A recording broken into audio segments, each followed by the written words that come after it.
Hello dear student, welcome back to my YouTube channel. एक बार फिर से आपके हमारे यूट्यूब चैनल पर स्वागत है। Good morning all of you. तो बेटा, आज हम लोग फिजिक्स का सेकेंड लेसन पढ़ेंगे। और सेकेंड लेसन में जैसा कि आपको थंबनेल दिख रहा है, तो थंबनेल में क्या लिखा है? Electric flux. यानी आज के टॉपिक में हम केवल और केवल इलेक्ट्रिक फ्लक्स के बारे में ही जानेंगे। तो दूसरे चैप्टर को लेके आ गए, इंपॉर्टेंट चैप्टर है। इस चैप्टर की थ्योरी और न्यूमेरिकल, ठीक है ना, ध्यान रखना। इस चैप्टर की थ्योरी और न्यूमेरिकल दोनों चीज़ जो है इंपॉर्टेंट है। तो इस चैप्टर में हम दोनों चीज़ को कवर करने वाले हैं, ठीक है। तो आप लोग जो है तैयार हो जाइए पढ़ने के लिए, ठीक। तो इलेक्ट्रिक फ्लक्स के बारे में आपको जानना है, ठीक है ना भाई। तो इलेक्ट्रिक फ्लक्स क्या होता है और इसकी स्थितियाँ क्या होती हैं, इन सभी के बारे में हमें पता करना है, ठीक। तो चलिए शुरू करते हैं इस चैप्टर को। तो सबसे पहले जान लीजिए कि इस चैप्टर में आपको पढ़ना क्या क्या है, ठीक। तो देखो, पहले नंबर पे है आपका वैद्युत फ्लक्स। सबसे पहले हम वैद्युत फ्लक्स के बारे में जानेंगे। वैद्युत फ्लक्स क्या होता है, ठीक है ना, इसके टाइप्स, मतलब इसकी क्या क्या क्रियाएं हैं, इन सभी के बारे में हम जानेंगे, ठीक। दूसरा है गॉस की प्रमेय अथवा नियम, ठीक है ना। गॉस की प्रमेय अथवा नियम, ये आपका इम्पॉर्टेंट टॉपिक होगा और इनमें से इसके आने के चांस भी रहेगा। फिर थर्ड में है आपका गॉस के नियम के अनुप्रयोग, ठीक है ना।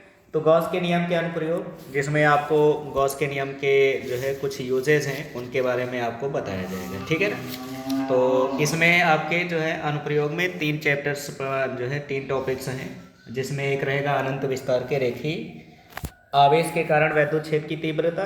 दूसरा होता है अनंत विस्तार के समांतर चादर पर वैद्युत क्षेत्र की तीव्रता। और तीसरा होता है गोलीय पृष्ठ पर वैद्युत क्षेत्र की तीव्रता। इसकी 3 सिचुएशन होंगी, अंदर, बाहर और पृष्ठ पर, ठीक है ना। और फिर लास्ट टॉपिक होगा बिंदु आवेश के कारण वैद्युत क्षेत्र की गणना, और फिर गॉस के नियम से कूलाम के नियम की उत्पत्ति, ठीक है ना। तो ये हो गए। तो ये आपके टॉपिक। अब इसमें इम्पॉर्टेंट की क्या बात करें, इसमें जितने भी आपके टॉपिक हैं, चारों टॉपिक इम्पॉर्टेंट हैं। तो चारों टॉपिक को आपको कंफर्म करना है, ये ध्यान रखना, ठीक है ना। तो चलते हैं टॉपिक पे आगे की तरफ, ठीक है ना। तो चैप्टर 2 है गॉसेस थ्योरम, ठीक। तो गॉसेस थ्योरम चैप्टर्स में पहली हेडिंग हमने लगा दी है इलेक्ट्रिक फ्लक्स। तो वैद्युत फ्लक्स क्या होता है, अब इसको जानने से पहले आप इस में जान लीजिए। सबसे पहले आपको हम बता दें कि आपको जब बताया गया है कि जब कोई वैद्युत क्षेत्र होता है या कोई पृष्ठ होता है, तो उस पर आवेश का जो वितरण किया जाता है वो सतत होता है, ठीक है ना। सतत आवेश वितरण के रूप में किया जाता है। तो इस वितरित आवेश के कारण वैद्युत क्षेत्र की जो तीव्रता होती है, उसका मान हम गॉस के नियम के द्वारा ज्ञात करेंगे, ठीक है ना। तो इस अध्याय में हम यही करेंगे। एक याद रख लो, जो कूलाम्स का नियम होता है उसमें भी वैद्युत क्षेत्र की तीव्रता ज्ञात करते हैं, और जो गॉसेस थ्योरम होता है इसमें भी वैद्युत क्षेत्र की तीव्रता ही ज्ञात किया जाता है। तो गॉसेस थ्योरम जो होती है आपकी, ये एक वैकल्पिक होती है, जिसमें आपको एक विकल्प के रूप में, जैसे होता है ना, अगर मान लो आपको थ्योरी नहीं याद आ रही तो आपको कुछ ऐसा ऑप्शन में रहे जिसे आप उसके बारे में बता सकें, ठीक है ना। तो एक प्रकार की ये वैकल्पिक विधि होती है जिसके द्वारा हम गॉस की प्रमेय ही याद करते हैं, ठीक है ना। तो इस अध्याय में हम आवेश के सतत वितरण के कारण उत्पन्न वैद्युत क्षेत्र की तीव्रता का अध्ययन करेंगे, ठीक है ना। तो चलिए, पहला टॉपिक है आपका वैद्युत फ्लक्स, ठीक है ना। तो वैद्युत फ्लक्स, इसकी डेफिनेशन पूछी जाती है, ये ध्यान रखना। तो इंपॉर्टेंट टॉपिक है वैद्युत फ्लक्स क्या होती है, पहले हम इसके बारे में समझ लेते हैं, ठीक। और फिर आगे समझते हैं क्या चीज़ें हैं। तो वैद्युत फ्लक्स क्या है, समझिए। तो इन्होंने क्या बता रखा, वैद्युत क्षेत्र में स्थित किसी काल्पनिक पृष्ठ से होकर गुजरने वाली समस्त वैद्युत बल रेखाओं की संख्या को वैद्युत फ्लक्स कहते हैं, ठीक। कहने का मतलब, वैद्युत क्षेत्र में कोई पृष्ठ होता है, उस पृष्ठ से गुजरने वाली जितनी भी वैद्युत बल रेखाएं गुजरती हैं, उन सभी वैद्युत बल रेखाओं की संख्या को ही क्या कहते हैं, वैद्युत फ्लक्स कहते हैं, ठीक है ना। तो वैद्युत फ्लक्स को काहे से प्रेजेंट किया जाता है, फाई ई से प्रेजेंट करते हैं, ठीक है ना। इसे काहे से प्रेजेंट करते हैं, फाई ई से प्रदर्शित किया जाता है, ठीक। तो फाई ई इक्वल टू क्या होता है, रेखीय समाकल और ई डी ए, ठीक है ना, ये इसका फार्मूला होता है। अब जहाँ आपको पता होना चाहिए, ठीक है ना, डी ए जो होता है, डी ए, इसका मतलब क्या होता है? तो डी ए का मतलब होता है ये आपका एक अल्पांश छोटा अवयव क्षेत्रफल होता है, ठीक है ना। तो इसको आप क्या लिख सकते हैं? अल्पांश क्षेत्रफल। डी ए क्या होता है? अल्पांश क्षेत्रफल होता है, ठीक है ना। ई क्या होता है? तो ई होती है वैद्युत क्षेत्र की तीव्रता है। ई क्या है? वैद्युत क्षेत्र की तीव्रता, जिसके बारे में आप अच्छे से जानते हो, ठीक है ना, कि तीव्रता, ठीक, ये है। तो ये हो गया। अब ध्यान रखना, ये जो आपका दिया गया है लाइन इंटीग्रल ए, ठीक है ना, ये पृष्ठ के समाकलन को व्यक्त करता है। पृष्ठ के समाकलन को व्यक्त करता है, ठीक, ये पृष्ठ के समाकलन को व्यक्त करता है। अब याद रखना आपको, जैसा कि मैंने पहले ही बताया था वैद्युत बल रेखाओं के बारे में, ठीक, तो जब वैद्युत बल रेखाएं पृष्ठ से बाहर निकलती, जैसे आपका ये कोई पृष्ठ होता है, ठीक है ना, ये कोई पृष्ठ है, तो जब वैद्युत बल रेखाएं बाहर निकलती हैं, ये सिचुएशन होगी, तब याद रखना आपका जो वैद्युत फ्लक्स होगा वो कैसा होगा? पॉजिटिव होगा, ठीक है ना, धनात्मक होगा। और यदि वैद्युत बल रेखाएं जो है पृष्ठ के अंदर क्या करें? पृष्ठ के अंदर प्रवेश करती हैं, तब आपकी वैल्यूज कैसा, वैद्युत फ्लक्स कैसा होगा? नेगेटिव होगा, ठीक। तो ये ध्यान रखना, ये पूछा जाता है, ठीक।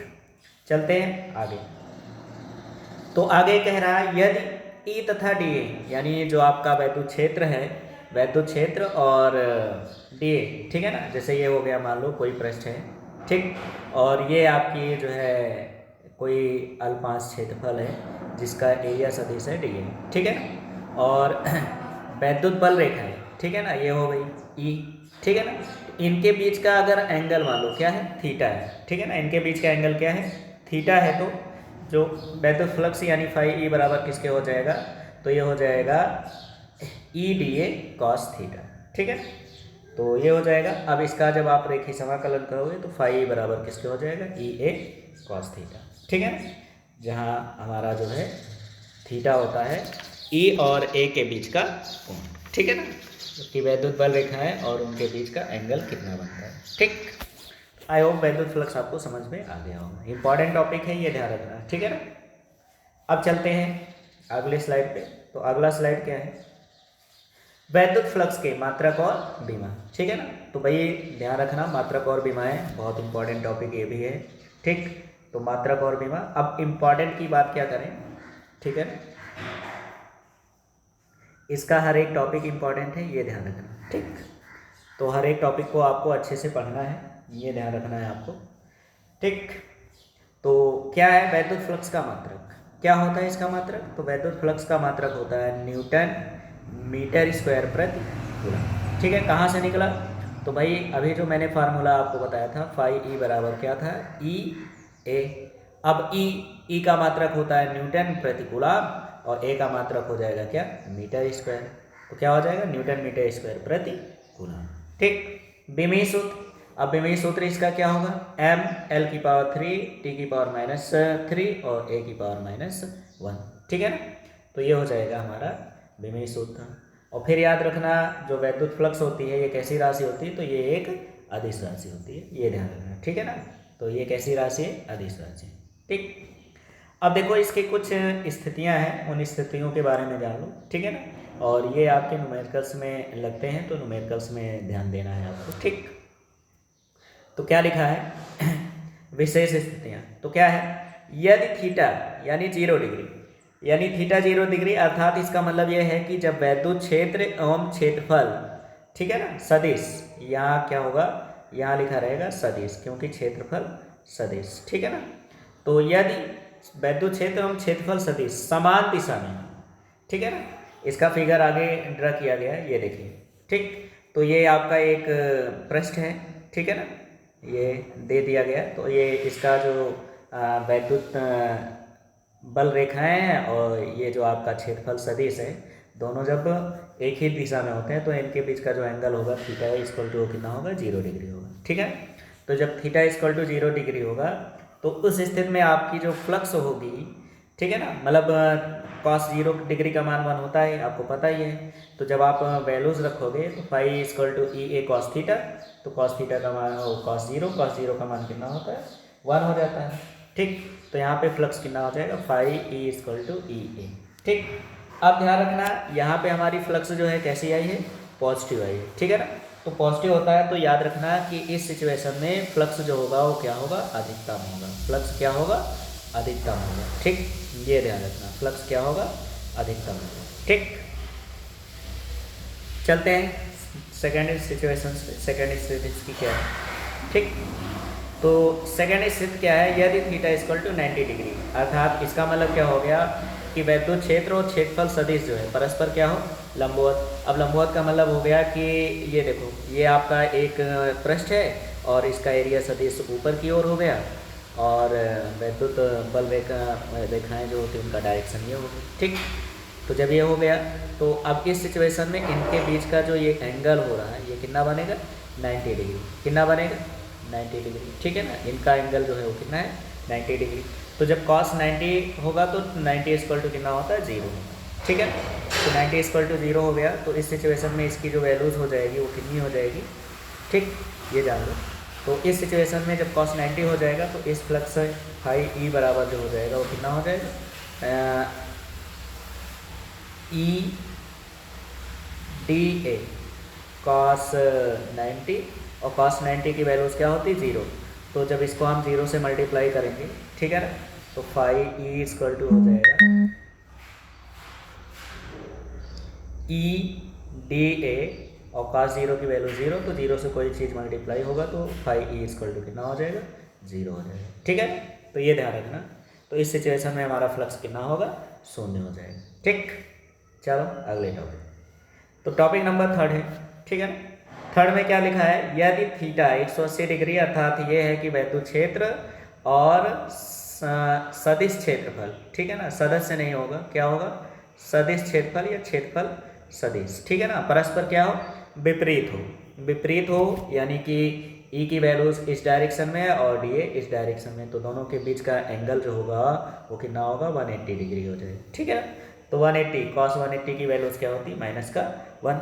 तो जब यहाँ पे आप फाई ई की वैल्यूज रखोगे तो फाई ई इक्वल टू क्या हो गया, ई डी ए cos 180 अंश, और cos 180 अंश का मान कितना होता है, -1 होता है। तो जब यहाँ पे रखेंगे तो फाई ई इक्वल टू हो जाएगा -e डी ए। ठीक है ना, तो ये हो जाएगा।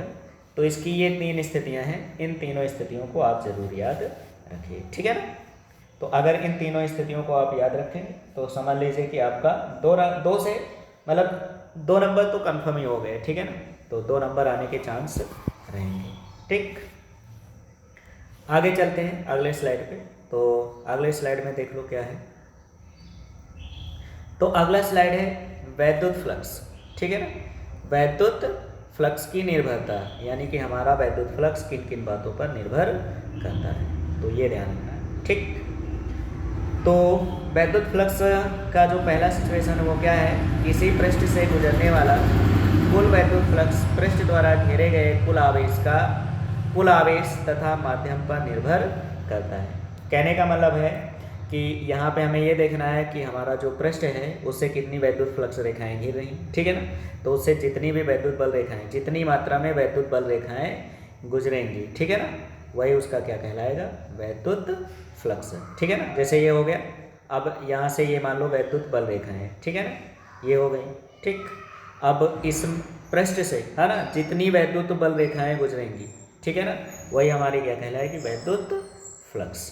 ठीक है ना, तो वैद्युत फ्लक्स का मतलब ये हो गया, कहने का मतलब ये है कि आपका जो क्षेत्रफल होगा, जितना ज़्यादा क्षेत्रफल होगा उतना ही ज़्यादा उसमें से क्या होगी, वैद्युत फ्लक्स गुजरेगा। तो हमारा फ्लक्स जो होता है वो किस पे निर्भर करता है, वैद्युत बल रेखाओं की संख्या पे। जैसे यहाँ कितनी बल रेखाएं, 1 2 3, ठीक है ना, और ये हो गया 4, तो कितनी वैद्युत बल रेखाएं निकल रही, 4, तो इसका फ्लक्स जो होगा वो कितना होगा, 4 हो जाएगा। ठीक है ना, अगर मान लो ये क्षेत्रफल है ना, फिर से समझ लो, जैसे ये मान लो कोई क्षेत्र है, ठीक, ये, और इसमें से वैद्युत बल रेखाएं ये हो गई, ठीक, ये, ठीक है ना, तो 1 2 3 4 5 6 7। अब इसकी फ्लक्स जो हो जाएगी वो कितनी हो जाएगी, 7 हो जाएगी। ठीक, तो कहने का मतलब जितना क्षेत्रफल होगा उतना ज़्यादा उस फ्लक्स का मान होगा। क्लियर। तो दूसरा कंडीशन से, तो दूसरे कंडीशन में क्या कह रहा है, किसी पृष्ठ से गुजरने वाला वैद्युत फ्लक्स पृष्ठ की आकार एवं आकृत तथा पृष्ठ के अंदर आवेशों के वितरण पर निर्भर नहीं करता। ठीक है। तो दूसरा यह है कि पृष्ठ कैसा भी हो, चाहे गोला हो, चाहे तिकोना हो, चाहे लंबा हो, चाहे छोटा हो, चाहे टेढ़ा हो, चाहे जैसा भी हो, उसके आकार पर निर्भर नहीं करता है। ठीक है ना। और उसके वितरण, आवेश वितरण पर भी निर्भर नहीं करता। आवेश कैसे वितरित है उस पर हमें कोई मतलब नहीं होता। ठीक है।